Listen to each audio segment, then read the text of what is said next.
Hi, it's Marilyn Price. And as you can probably tell by the book I am holding, I'm going to tell you a story called Turtle Tale by Frank Asch. And it is a lovely book. It's pictures, which Frank Asch also did, the simplicity of the tale, but the importance of the message. I think you're going to like it a lot. As a matter of fact, I know you're going to like it a lot. This is Marilyn Price with the Mentor Project, and I am appropriately wearing a turtleneck shirt. Because this is a story about turtles. But between you and me, turtles do not wear people neck shirts. I know that because we used to have three turtles. But I want you to be able to tell this story by yourself. So I am going to first, before we even begin our story, show you how to make a simple turtle puppet, which is useful for telling all sorts of turtle tales. And what you need to create this turtle puppet are not one, but two paper plates. And I am talking cheap paper plates, if you do not mind. And what we're going to do is cut one of these in half like this.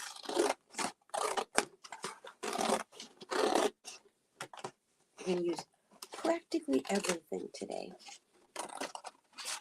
And then, providing you have the proper materials, take it this half.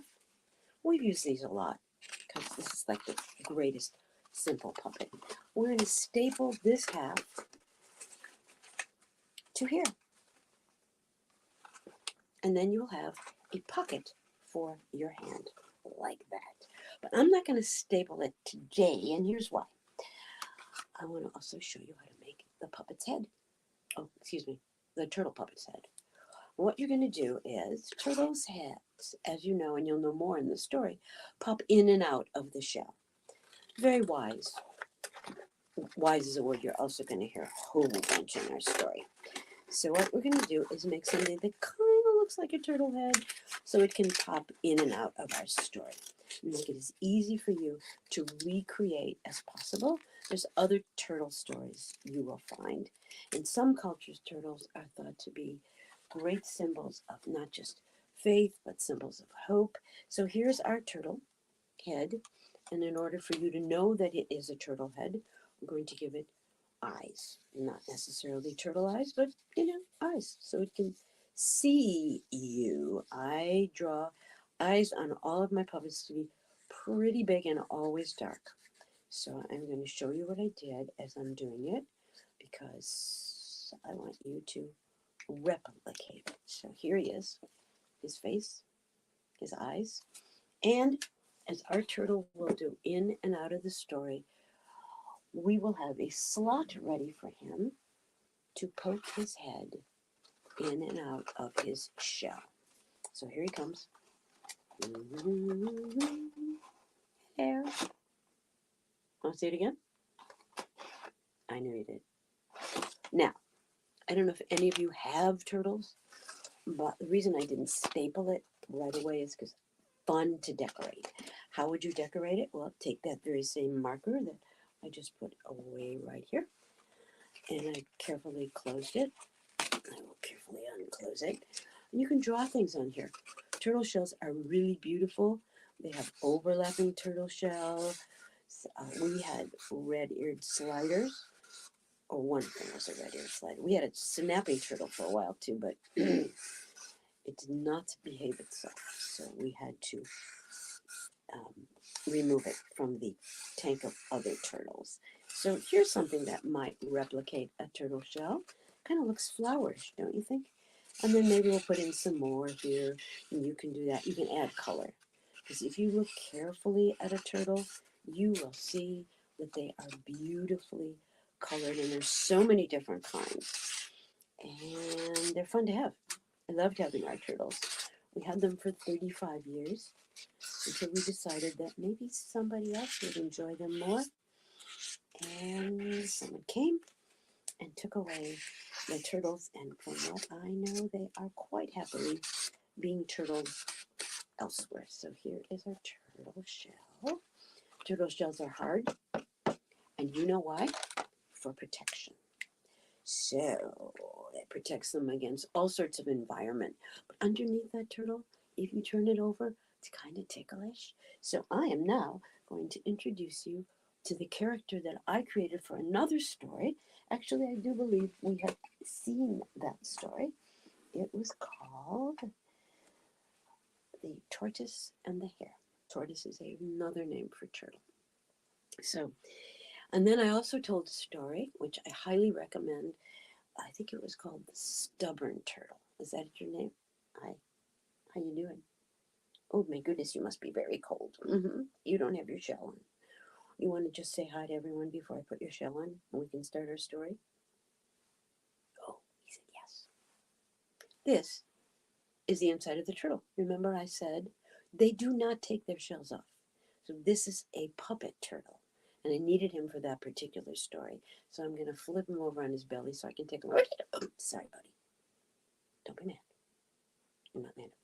Good. Okay. Would you like to put on your shell and we can tell our story? Oh, would you like me to clean up my space? You would. Okay. Well, I don't want anybody out there. So this is what's going to happen.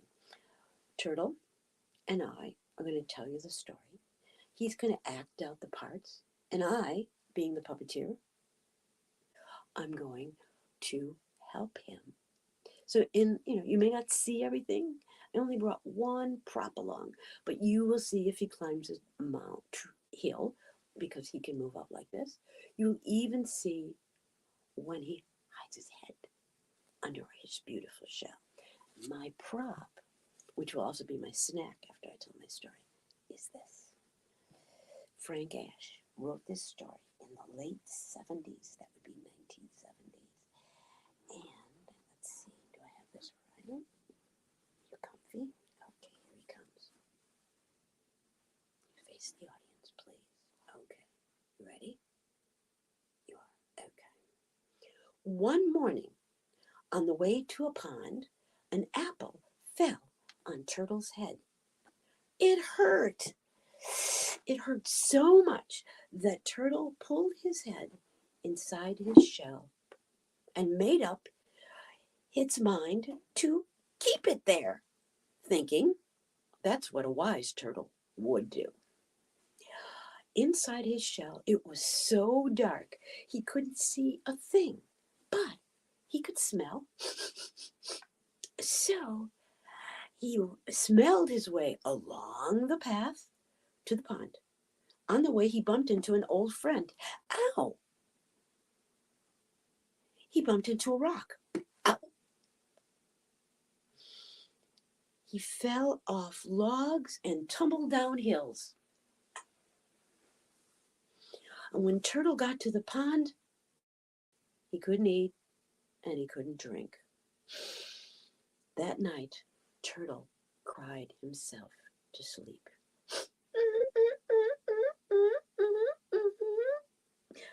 When he woke up the next morning, he stuck his head out and he decided, maybe I will keep it here, thinking that's the wise thing to do. And so he did. Oh, by then, he was very thirsty, so he went to the pond and he drank. And he took a long drink. After breakfast, he climbed up the top of his favorite rock and began to sun. When the sun went in and raindrops began to fall, the other animals took cover, but not Turtle. Fox, too, was running for cover. And when he saw Turtle sunning himself in the rain, he decided he would have him for lunch. When Fox leaped through the air straight for Turtle's head, Turtle thought to himself, but then again, maybe it's best if I keep my head out. Sometimes, and sometimes, pull it in. Tucked safely inside his shell, Turtle waited for a rock to go away.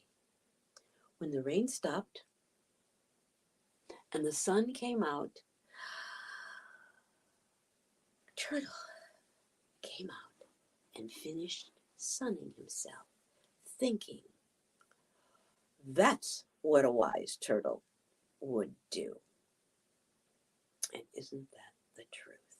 So thank you, Frank Asch, for helping us think through how sometimes things make sense and sometimes they don't.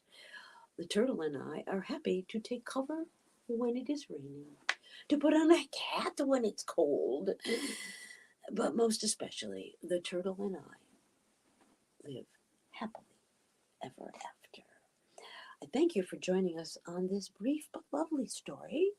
And now, for me, I think it's time to have my snack. As for you, you can watch us on Facebook, LinkedIn, and podcast. I thank you for coming to the Mentor Project. I am hoping that you will live happily ever. Oh, wait. Did I ever show you how to make a puppet out of an apple? Well, as long as I have it here, let's do it. You take a one bite. And then you take another. That was really good. Well, this one's tricky, but would you look at the audience, please? Thank you so much. I'm going to turn it upside down. Well, is it upside? Yeah. No, it'd be downside. And just take a bite, but not go all the way through. Wish me luck. Never eat on the show. It's rude. Okay, so here he is. Would you like to say? You want to go a little closer to the camera? Just something to say to these people? You do? Okay, would you say it already? Come on. I hope that you have a very, very good day, and I mean that all the way through my core. And I know this is pretty seedy. Marilyn, would you shut off the computer? You betcha, buddy. Thanks for coming. Take good care.